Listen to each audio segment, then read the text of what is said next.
Hello friends, welcome to Tamil e-commerce. இந்த வீடியோவில் நம்ம என்ன பார்க்க போகிறோம்னு பார்த்தீங்கன்னா கேம்பெயின்ஸ். கேம்பெயின் அப்படின்ற ஒரு விஷயத்தை நான் ரொம்ப நாளாக பேசணும்னு நினச்சிட்டு இருந்தேன். ஈவன் நிறைய பேர் நம்ம சேனல்லே கூட கமெண்ட் பண்ணியிருந்தீங்க. கேம்பெயின்ஸ் மீன்ஸ் ஸ்பெசிஃபிக்கலி அமேசானில் பிபிசி கேம்பெயின்னா என்ன, அதோட ப்ரோஸ் என்ன, அதோட கான்ஸ் என்ன, முக்கியமாக ஒரு கேம்பெயினோட ஒரு ஓவர்வியூ, ஒரு ஜஸ்ட் ஒரு இன்ட்ரோ மாதிரி விஷயங்கள் தான் பார்க்க போகிறோம். ரொம்ப இன்டெப்த்தாக பார்க்க போகிறதா, பிகாஸ் டைமிங்கிற ஒரு கன்ஸ்ட்ரெயின்ட் இருக்குது. முடிஞ்ச அளவுக்கு அது ஒரு பெரிய டாபிக், பட் இருந்தாலும் கொஞ்சம் கிறிஸ்பாக ஒரு ரொம்ப ஷார்ட் ஸ்பேன் ஆஃப் டைமில் உங்களுக்கு புரியுற மாதிரி சொல்கிறேன். கேம்பெயின் அப்படின்ற ஒரு விஷயம் அமேசானில் மட்டும் இல்லை, எல்லா சர்ச் இன்ஜின் பிளாட்ஃபார்ம்லேயும் நடக்கிற ஒரு விஷயம் தான். Search engine means somewhat Google, YouTube, Amazon, Flipkart, ShopClues, ஏதாவது நீங்கள் அந்த சர்ச் பாக்ஸ்னு இருக்குல்ல, அதில் போய் நீங்கள் டைப் பண்ணி லிஸ்ட் அவுட் ஆகும் நிறைய விஷயங்கள். அதில் எது உங்களுக்கு பிடிச்சிருக்கோ நீங்கள் உள்ளே போய் அந்த ப்ராடக்ட்டோ சர்வீஸோ அவைல் பண்ண போகிறீங்க. இதுதான் நடைமுறை நடந்துகிட்ருக்கு.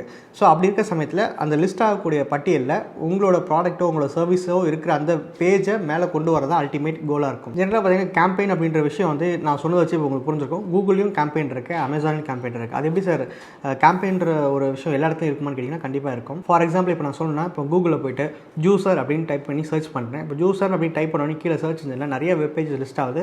ஆனால் இந்த இடத்துலலாம் பார்த்தீங்கன்னா பர்டிகுலராக ஆடுன்னு காட்டும். அதுக்கு கீழே உள்ளதில் பார்த்தீங்கன்னா ஆடுன்னு காட்டாது. விச் மீன்ஸ் கீழே இருக்கிற ஆடுன்னு காட்டாத எல்லா வெப்பேஜஸும் ஒரு ஆர்கானிக்காக ரீச் ஆகிருக்குன்னு அர்த்தம். மேலே உள்ளது ஆல்மோஸ்ட் இந்த ஆர்கானிக் கூட போட்டி போட முடியாமல் சம்வாட் முடிஞ்ச அளவுக்கு ஒரு இனிஷியல் ஸ்டேஜில் ஒரு இம்ப்ரெஷன் க்ரியேட் பண்ணி மக்களுக்கு கொண்டு போய் சேர்க்கணுன்றதுக்காக கூகுள் கிட்ட காசு கொடுத்து ரன் பண்ணுறாங்க. ஸோ இது கூகுளில் பிபிசி கேம்பெயின் சொல்லுவாங்க. இதுலேயே ஜென்ரலாக நிறைய டைப் இருக்குது கூகுளில். ஸோ சம்மான் நம்ம இன்டெப்த்தாக கூகுள் அப்படின்னு டிஜிட்டல் மார்க்கெட்டிங் கான்செப்ட் பற்றி போகாமல் அமேசானுக்குள்ளே போகலாம். ஏன் சொல்கிறேன்னா, ஒரு சின்ன ரெஃபரன்ஸ் வச்சு சொன்னால் உங்களுக்கு புரியும் அப்படின்ற ஒரு காரணத்துக்காக தான் நான் சொல்லிட்டு இருக்கேன். இதே மாதிரி அமேசானையும் பிபிசி கேம்பெயினில் நீங்கள் ரன் பண்ணலாம். ஸோ இங்கே ஒரு விஷயத்தை நீங்கள் அமேசானில் போய் சர்ச் பண்ணுறீங்க, ஷூவோ, பெல்ட்டு, கேமரா, மொபைல் எதாக இருந்தாலும் சரி, நீங்கள் சர்ச் பண்ணுறீங்க. எக்கச்சக்கமான செல்லர்ஸ் இருப்பாங்க, அவங்க எக்கச்சக்கமான ப்ராடக்ட்ஸ் லிஸ்ட் அவுட் பண்ணியிருப்பாங்க. ஸோ அது இனிஷியலாக ஒவ்வொரு பேஜ்லையுமே மேக்ஸிமம் 10 to 15 ப்ராடக்ட்ஸ் வரைக்கும் இருக்கும். I think so. ஒவ்வொரு டிவைஸும் ஒவ்வொரு ஆண்ட்ராய்டு அந்த மாதிரி பிளாட்ஃபார்ம்ஸை பொறுத்து மாறும். ஸோ அப்படி இருக்க பட்சத்தில் நமக்கு முன்னாடியே நிறைய பேர் ஆர்கானிக்காக முன்னாடி ரீச் பண்ணிருப்பாங்க. அவங்க கூட நம்ம திருப்பி ஆர்கானிக்காக ஓட நினைக்கிறது கொஞ்சம் கஷ்டமான விஷயம். அப்படி இருக்கிற பட்சத்தில் இனிஷியல் ஸ்டேஜில் ஒரு குறிப்பிட்ட ஒரு இன்வெஸ்ட்மெண்ட், அதாவது ஒரு செலவு பண்ணி நம்ம அவங்க கூட போட்டி போடுற அளவுக்கு மேலேயோ இல்லை அவங்களுக்கு பக்கத்துலேயோ இருக்கிற ஒரு விஷயம் தான் கேம்பெயின் அப்படின்ற ஒரு தெளிவாக புரியுன்னு தான் சொல்கிறேன். ஸோ அந்த மாதிரி கேம்பெயின்றதுனால என்ன யூஸ் ஆகும்னா, நான் சொன்ன மாதிரி இன்றைக்கி செலராக நீங்கள் ஜாயின் பண்ணுறீங்க, அதில் எக்ஸிஸ்டிங் நிறைய பேருக்கு ஆர்கானிக்காக சேல்ஸ் வந்துடுது. அந்த வகையில் என்னால் முடிஞ்ச அளவுக்கு விசிபிலிட்டி கொண்டு வரணும். விசிபிலிட்டின்றது என்னென்னா, மக்களோட பார்வைக்கு கொண்டு வரணும்னா அட்லீஸ்ட் ஒரு ஃபஸ்ட்டு 5 பேஜ்லாம் இருக்கணும். அந்த ஃபஸ்ட்டு 5 பேஜுக்குள்ளே கொண்டு வரதுக்கு ஒரு கேம்பெயின் அப்படின்ற ஒரு முறையில் பிபிசி கேம்பெயின் இருக்குது. அமேசானில் நிறைய கேம்பெயின் இருக்குது, நான் சொல்கிறேன். அதில் பிபிசினா பேப்பர் கிளிக்குன்னு சொல்லுவாங்க. ஸோ பேப்பர் கிளிக் அப்படின்னு என்னென்னு பார்த்தீங்கன்னா, வார்த்தையிலே புரிஞ்சுக்கும். ஒருத்தர் வராரு, ஒரு ப்ராடக்ட்டை சர்ச் பண்ணுறாரு, நிறைய ப்ராடக்ட்ஸ் இருக்குது. அதில் நிறைய ப்ராடக்ட் இருந்தாலும் ஏதோ ஒரு விஷயத்தில் அந்த ப்ராடக்ட்டை பார்த்து அட்ராக்ட் ஆனோன்னு அதை கிளிக் பண்ணுறாரு. ஸோ அந்த கிளிக் பண்ணுற வைக்கிறதுக்கு மெயின் ரீசன் என்ன, நீங்கள் காசு கொடுத்தனால நான் மேலே தூக்கிட்டு வந்திருக்கேன் ப்ராடக்ட்டை.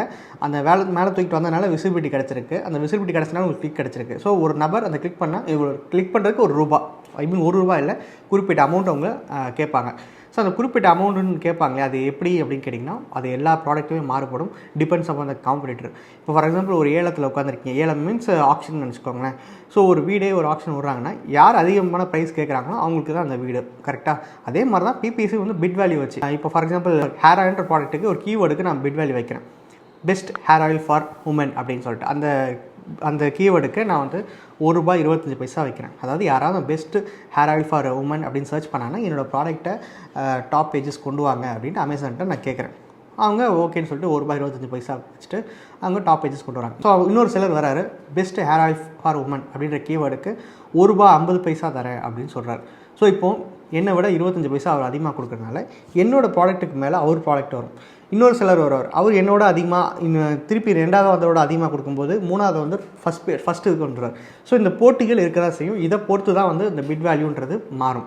ஸோ என்ன சொல்ல வரேன்னா, ஆல்மோஸ்ட் பிபிசி கேம்பெயின்றது ஒரு மிகப்பெரிய விஷயம். நான் ஏன் முடிஞ்சளவுக்கு கிறிஸ்பாக ஓவர்வியூவாக சொல்லித்தரேன்னா, இந்த ஒரு வீடியோவில் எல்லாத்தையும் சொல்லித்தரேன்னா எனக்கு எடுத்துகிட்டு ஒரு 2 மணிலேருந்து 2.5 மணி நேரம் தேவைப்படும். ஏன்னா எங்களோட கோர்ஸ்லேயே அதிகபட்சமாக நாங்கள் டைம் செலவு பண்ணது கேம்பெயின்ஸை முழுமையாக எக்ஸ்பிளைன் பண்ணணும் அப்படின்ற ஒரு விஷயத்துக்காக தான் நாங்கள் அந்தளவுக்கு கஷ்டப்பட்டு சொன்னோம். பிகாஸ் வேறு எதுலேயுமே வந்து அவ்வளோ கஷ்டப்படவே இல்லை. சிம்பிளாக இல்லை ஜஸ்ட் லைக் தட் அப்படின்னு சொல்லி முடிச்சுட்டு போயிட்டோம். பேக்கிங் ஆகட்டும், ப்ராசஸிங், லிஸ்டிங்ஸு, A+ என்னென்னமோ சொல்லியிருக்கோம். பட் இருந்தாலும் நாங்கள் ரொம்ப மெனக்கெட்டது வந்து கேம்பெயின் சீரிஸ்னு ஒன்று ரெடி பண்ணோம். ஆல்மோஸ்ட் 6லேருந்து 7 வரைக்கும் இருக்குது இன்றைக்கி அப் டு டேட். அதுக்கப்புறமும் நாங்கள் இன்னமும் அப்டேட் பண்ணிகிட்டே வந்துகிட்டே இருக்கோம். பிகாஸ் பேச வேண்டியது அவ்வளோ இருக்குது அந்த கேம்பெயின்ஸில். ஒவ்வொரு விஷயமும் வந்து அதை பார்த்து பண்ணுங்கள். முக்கியமாக அந்த கேம்பெயின் சீரிஸில் இருக்க எல்லா வீடியோஸும் பார்த்துட்டு நீங்கள் இம்ப்ளிமெண்ட் பண்ணுங்கன்ட்டு என்னோட ஸ்டூடெண்ட்ஸ்கிட்ட சஜஸ்ட் பண்ணுற ரீசன் என்னென்னா, you are going to invest. அதாவது நீங்கள் அமேசானில் சிலராக ரெஜிஸ்ட்ரேஷன் பண்ணுறக்கோ லிஸ்டிங் பண்ணுறக்கோ எந்த விதமான காசும் நீங்கள் கட்ட போகிறதில்ல. பட் கேம்பெயின் ரன் பண்ணுறதுனால நீங்கள் செலவு பண்ணுறதுனால அதை பார்த்து பண்ணணுன்றதுனால தான் என்னோட ஸ்டூடெண்ட்ஸ்கிட்ட நான் ரொம்ப ரிக்வெஸ்ட் பண்ணி கேட்டுட்டேன். என்னென்னா, நீங்கள் நிறைய வீடியோஸ் வந்து ஸ்கிப் பண்ணிடுறீங்க. பட் ஆனால் இந்த கேம்பெயின் விஷயத்தை மட்டும் கொஞ்சம் கேர்ஃபுல்லாக எடுத்துகிட்டு எல்லா வீடியோஸும் பார்த்துட்டு ஒரு ஐடியாவோடு நீங்கள் இம்ப்ளிமெண்ட் பண்ண ட்ரை பண்ணுங்கள் ரியல் டைமில் அப்படின்னு நான் ரிக்வெஸ்ட் பண்ணிட்டேன். அதுலேருந்து தான் நிறைய பேர் வந்து இந்த சில ஸ்டோரியில் பார்த்திங்கன்னா பேக் டு பேக் எல்லோரும் கேம்பெயின்ஸை பற்றி அவ்வளோ பேசினது காரணமே பிகாஸ் அந்த விஷயங்கள் அவங்கள ரியல் டைமில் சக்ஸஸ் ஆக ஒரு படி மேலே கொண்டு போச்சு. ஸோ கேம்பெயின்ஸ்னால் ஜென்ரலாக பார்த்திங்கன்னா எல்லா வகையிலுமே இருக்குது. நான் ஒரு ஃபேஸ்புக்கில் ஒரு பேஜ் வச்சுருக்கேன். எனக்கோட பேஜுக்கு வந்து இனிஷியலாக ரீச் கிடைக்கல. For example Chennai memes, Madras memes, நிறைய பேஜஸ் மீம் பேஜஸ்லாம் எப்பவும் மேலே இருக்குது. ட்ரோல் பேஜஸ் ஆகட்டும், எதோ ஒன்றா சரி. அவங்க கூட நான் காம்படிட் பண்ணும்போது இனிஷியல் ஸ்டேஜில் ஒரு பூஸ்ட் வேணும் எனக்கு. விச் மீன்ஸ் அவங்க ஓவர் கம் பண்ணுறதுக்கு ஏதாவது ஒரு விஷயம் வேணும். அப்போ நான் ஃபேஸ்புக்கில் நான் ஒரு ப்ரொமோஷன் மாதிரி பண்ணும்போது அவங்களுக்கு ஈக்குவலாவோ இல்லை அவங்களுக்கு மேலே கூட நான் போய் போஸ்ட்டை மக்கள்கிட்ட ரீச் பண்ண முடியும். ரெண்டாவது என்னென்னா, மக்கள்கிட்ட ரீச் பண்ணுறதுக்கு வேணால் ஃபேஸ்புக் காசை வாங்கிட்டு உதவி பண்ணுமே தவிர, மக்கள் அதை பார்த்து கவர்ந்து என்னை ஃபாலோ பண்ணுறதும் அதை அடுத்தடுத்த போஸ்ட்டை வந்து லைக் பண்ணி ஷேர் பண்ணுறதும் என்னோட கையில் தான் இருக்குது. விச் மீன்ஸ் என்னோட குவாலிட்டி ஆஃப் த போஸ்ட், என்னோடய ப்ராடக்ட், என்னோடய ஃபேஸ்புக் போஸ்ட் குவாலிட்டியாக இருந்தால் அவங்க என்னை ஃபாலோ பண்ண போகிறாங்க, பேக் டு பேக் என்னை ரீச் பண்ண போகிறாங்க. செகண்டு, அடுத்தடுத்த காலகட்டத்தில் ஆடியன்ஸ் என்கிட்ட வந்ததுக்கப்புறம் ஃபேஸ்புக்கோட ப்ரொமோஷன் தேவையில்லை, எனக்கு காசு செலவு பண்ண மாட்டேன்ற ஒரு விஷயத்தை நோக்கி எனக்கு வேண்டாம் ப்ரொமோஷன் எடுத்து விட்டுரும். அதே மாதிரி அமேசானும் கூட என்ன தான் நீங்கள் அமேசான் PPC கேம்பெயின் ரன் பண்ணுறது மூலிமா ப்ராடக்ட்ஸ் விசிபிலிட்டி இன்க்ரீஸ் பண்ணலாம், இனிஷியல் ஸ்டேஜில் ஒரு சேல்ஸ் வந்தால் கூட திருப்பி உங்கள் அந்த ஆடியன்ஸ் வந்து உங்களோட ப்ராடக்ட்டை வாங்குறதுக்கும் ஒரு ஆர்கானிக்காக உங்களோட போர்ட்ஃபோலியோ பில்ட் பண்ணுறதுக்கும் என்றைக்குமே குவாலிட்டி தான் முக்கியம். இது ஏன் சொல்ல வரேன்னா, ஃபஸ்ட்டு விஷயம், அமேசான் PPC கேம்பெயின்றது சேல்ஸ் இன்க்ரீஸ் பண்ணுற ஒரு ஸ்ட்ராட்டஜி. நான் வந்து அதை அக்செப்ட் பண்ணுறேன். அமேசானில் அவங்க சேல்ஸ் இன்க்ரீஸ் பண்ணுறதுக்கு நிறைய ஸ்ட்ராட்டஜிஸ் இருக்குது. அதில் ஒன்று தான் இது தவிர, இது ஒன்று மட்டும்தான் இருக்குது, இதை தவிர வேறு வழியே இல்லை அப்படின்னு சொல்லவே முடியாது. ஏன்னா ஆர்கானிக்காக சேல்ஸ் கொண்டு வரவங்க கொண்டு வந்துட்டு தான் இருக்காங்க. PPC கேம்பெயின் மூலிமா சேல்ஸ் எக்ஸ்ட்ரா கொண்டு வரவங்களும் இருக்க தான் செய்கிறாங்க. பட் என்னென்னா, சோஷியல் மீடியாஸில் பார்த்திங்கன்னா அதிகபட்சமாக இது ஒன்று தான் வழி அப்படின்னு நினச்சிருக்காங்க. இதை தவிர எக்கச்சக்கமாக இருக்குது. ஃபார் எக்ஸாம்பிள் SEO பேசிஸில் கீவேர்ட்ஸ் எல்லாமே எது அதிகபட்சமான டாப் ரேட்டட் கீவேர்ட்ஸ் எது, மிடில் லெவல் கீவேர்ட்ஸ் எது, லோ லெவல் கீவேர்ட்ஸ், அதாவது நம்பர் ஆஃப் சர்ச்சஸை பொறுத்து ப்ரையாரிட்டைஸ் பண்ணிவிட்டு ஹைலி ப்ரையாரிட்டைஸ்டு கீவேர்ட்ஸ், அதாவது ரொம்ப அதிகபட்சமான தேடுதல் உள்ள கீவேர்ட்ஸை வந்து டைட்டிலையும், மீடியம் லெவல் கீவேர்ட்ஸை டிஸ்கிரிப்ஷன் புல்லட் பாயிண்ட்ஸ்லையும், ஓரளவுக்கு இந்த டாப் ரேட்டட் மிடில் லெவலில் இருக்க ஒரு 4-5 கீவேர்ட்ஸ், அதாவது எப்படியும் வந்து குறிப்பிட்ட கேரக்டர்ஸ்க்கு மேலே அலோவ் பண்ண மாட்டாங்க லிஸ்டிங்ஸில், அந்த மாதிரி கீவேர்ட்ஸ்லாம் எடுத்து பேக் அண்ட் கீவேர்ட் டேக்ஸ்லையும், மோரோவர் வந்து இமேஜஸ் மூலிமா கூட ஒரு சில பேர் இந்த ஆல்ட் கீவேர்ட் சொல்லி கொடுக்குறாங்க. ஸோ இதெல்லாம் வந்து ஒரு SEO பேசிஸில் அடிப்படையாக பண்ணுறது தான். செகண்ட் வந்து A+ கண்டென்ட் இருக்குது. அதுக்கப்புறம் ஸ்டோர் க்ரியேட் பண்ணி ஸ்டோர் டிராஃபிக் கொண்டு வரதுக்கு இருக்குது. இந்த மாதிரி எக்கச்சக்கமாக இருக்குது. பட் PPC கேம்பெயின் மட்டும் போதுமானதான் கேட்டிங்கன்னா, PPC கேம்பெயின்றது உங்களோட டிராஃபிக் எடுத்துகிட்டு வருமே தவிர கன்வர்ஷன் ஃபேக்டர்ன்றது இங்கே யாருமே வந்து பெருசாக மதிக்கிறதே இல்லை. ஸோ கன்வர்ஷன் ஃபேக்டர்லேயும் கொஞ்சம் கவனமாக இருங்க. ஏன்னா நம்ம கேம்பெயின் ரன் பண்ணுறப்பா, நம்ம செலவு பண்ணிட்டோம்ப்பா, சேல்ஸ் வந்துடும் அப்படின்னு மட்டும் நினைக்காதீங்க. அதுக்கும் மேலே நிறைய விஷயங்கள் இருக்குது. குறிப்பாக சொல்லணும்னா, என்னோட ஸ்டூடெண்ட் ஒருத்தர், அவர் பேர் சொல்ல விரும்பலை, அவர் எனக்கு டெக்ஸ்ட் பண்ணியிருந்தார். இந்த மாதிரி ஜெவஸ்டின் சார், நான் வந்து உங்களோட கோர்ஸ் வாங்கி நான் பிஸ்னஸ் லான்ச் பண்ணி உங்களோட கேம்பெயின் சீரிஸ்லாம் பார்த்து தான் நான் வந்து கேம்பெயின் இம்ப்ளிமெண்ட் பண்ணேன். இப்போதைக்கு எனக்கு நல்லா சேல் போயிட்டு தான் இருக்குது. பட் இன்ஃபேக்ட் இந்த ஆட்ஸ்லாம் நான் பார்த்தேன். ஒரு சில சோஷியல் மீடியாஸ்லையும் சரி, அது மாதிரி வெபினார் ஒர்க் ஷாப்லாம் வந்து நார்த் இந்தியாவில் கண்டக்ட் பண்ணுறாங்க. ஸோ அதை அட்டன் பண்ணால் இன்னமும் என்னோடய சேலை டபுள் ஆக்க முடியுமா அப்படின்னு கேட்டாங்க. இன்ஃபேக்ட் அந்த வாட்ஸ்அப் கான்வர்சேஷனே பார்த்துருப்பீங்க, ஆல்மோஸ்ட் ஒரு பீக் சேல் தான் போயிட்டுருக்கு. ஸோ இதில் வந்து டபுள் பண்ண முடியுமா, ஐ மீன் இன்றைக்கி தேதிக்கு வர சேலை PPC கேம்பெயின் பண்ண முடியுமா, டபுள் பண்ண முடியுமான்னு கேட்டிங்கன்னா கண்டிப்பாக வந்து எனக்கு அதில் உடன்பாடே கிடையாது. ஏன்னா ஆல்மோஸ்ட் PPC கேம்பெயின் பண்ணி பீக் சேல் போயிட்டுருக்கு.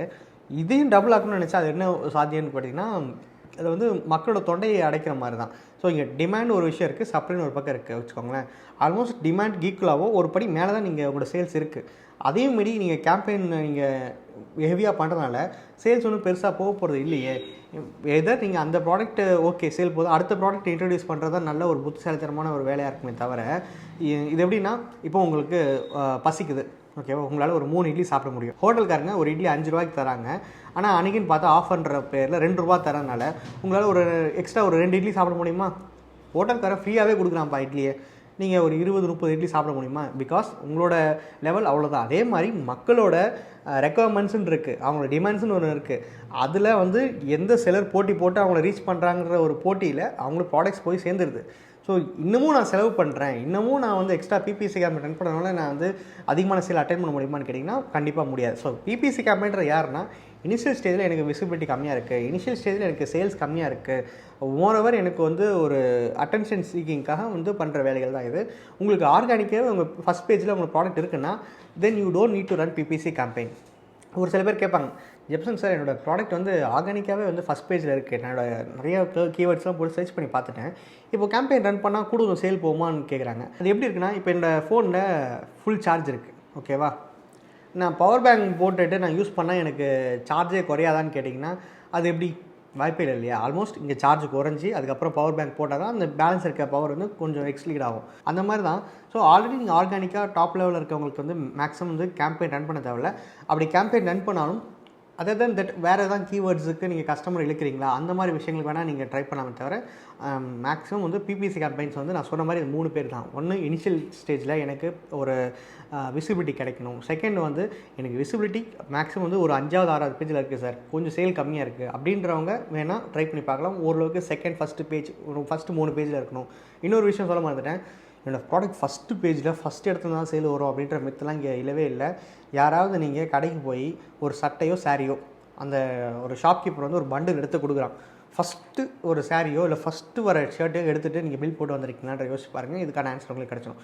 ஆஸ் யூஷுவல் நான் கமிங் டு த பாயிண்ட். மூணாவது யாருக்கு தேவைப்படுன்னு பார்த்தீங்கன்னா ஒரு வைட் ரேஞ்ச் ஆஃப் ஆடியன்ஸ். அதாவது இன்றைக்கி தேதிக்கு நிறைய இடத்துல சொல்லியிருப்பேன். இப்போ நீங்கள் பார்த்துட்டு இருக்கிறது கம்ப்ரெஸ்டு ஃபேஷியல் டிஷ்யூ டேப்லெட் சொல்லுவாங்க. இதுக்குள்ளே தண்ணி ஊற்றுனா கொஞ்சம் ஸ்ப்ரெட் ஆகி பேப்பர் மாதிரி வரும். இது வந்து ட்ரெக்கிங் பொருள். இந்த மாதிரி புது ப்ராடக்ட், இந்த மாதிரி ஒரு ப்ராடக்ட் இருக்கா அப்படின்றது தெரியாமலே நிறைய பீப்புள் இருப்பாங்க. இதை ரீச் பண்ணுறதுக்கு புது அந்த இது என்ன ஒரு கேட்டகரி ரிலேட்டட் ஆகுதோ அந்த கேட்டகரி ரிலேட்டட் கீவேர்ட்ஸை போட்டு மக்கள்கிட்ட கொண்டு போய் சேர்க்கலாம். ஸோ அந்த மாதிரி விஷயங்களுக்கு பயன்படுத்தலாமே தவிர ஸோ பிபிசி கேம்பெயின் மட்டும்தான் பண்ணால் மட்டும் தான் சேல்ஸ் வரும் அப்படிலாம் கிடையவே கிடையாது. ஸோ ஒரே ஒரு விஷயம் அக்செப்ட் பண்ணுறேன், பிபிசி கேம்பெயின் ஒரு மேஜர் ரோல் ப்ளே பண்ணுது சேல்ஸில் எல்லா இடத்துலையுமே வந்து. பட் நிறைய பேர் பண்ணுற தப்பு என்னென்னா, இங்கே அதிகமாக செலவு பண்ணால் அதிகமாக சேல்ஸ் அட்டென்ட் பண்ண முடியும் அப்படின்றதுலாம் கிடையவே கிடையாது. ப்ராப்பராக ரன் பண்ணால் தான் முடியும். பிகாஸ் ஆப்டிமைசேஷன்ற ஒரு வார்த்தை இருக்குது. இந்த கேம்பெயினு எவ்வளோக்கு எவ்வளோ நீங்கள் ஆப்டிமைஸ் பண்ணுறீங்களோ, எவ்வளோக்கு எவ்வளோ நீங்கள் கீவேர்ட்ஸ் எல்லாமே பார்த்து போடுறீங்களோ, பிகாஸ் கீவேர்ட்ஸ் இங்கே 4 டைப் இருக்குது, fraud, phrase, exact, negative keywords. So இது எல்லாமே நம்ம கரெக்டாக ஃபெச் பண்ணி ஒவ்வொரு வாரமும் செக் பண்ணி நம்ம ஆப்டிமைஸ் பண்ண ஆல்மோஸ்ட் ஒரு 2 to 3 months கழிச்சு அந்த கேம்பெயினே ரொம்ப சூப்பர் ஆக்டிவேட்டட் ஆகிடும். ஆப்டிமைஸ்டாக ஒவ்வொரு ரூபாய்க்கும் ஒர்த்தாக அது செலவாகும். ஸோ இந்த மாதிரி விஷயங்கள் வந்து மேக்ஸிமம் பார்த்திங்கன்னா அமேசான் மட்டும் தான் இருக்குது. ஃப்ளிப்கார்ட்டில் வந்து இந்த ஆப்டிமைஸ்டான கேம்பெயின் வந்து ரன் பண்ண முடியாது. இதையும் நான் சொல்லிக்க விரும்புகிறேன். இந்த வீடியோவில் உங்களுக்கு வேறு ஏதாவது சந்தேகங்கள் இருந்தாலும், மேற்கொண்டு அடுத்த என்ன வீடியோஸ் போடலாம் அப்படின்ற சஜஷன் உங்ககிட்ட இருந்தாலும் தாராளமாக கீழே கமெண்ட் பண்ணுங்கள். கண்டிப்பாக முயற்சி பண்ணி நான் வீடியோ போஸ்ட் பண்ணுறேன். ஸோ இந்த மாதிரி அப்டேட்ஸ் எல்லாமே உங்களுக்கு மறக்காமல் வேணும்னா கீழே இருக்க சப்ஸ்கிரைப் பட்டனும் பக்கத்தில் இருக்க பெல் ஐக்கானும் ப்ரெஸ் பண்ணிங்க. முக்கியமாக என்னோட இன்ஸ்டா பேஜும் ஃபாலோ பண்ணிக்கோங்க. தேங்க்யூ.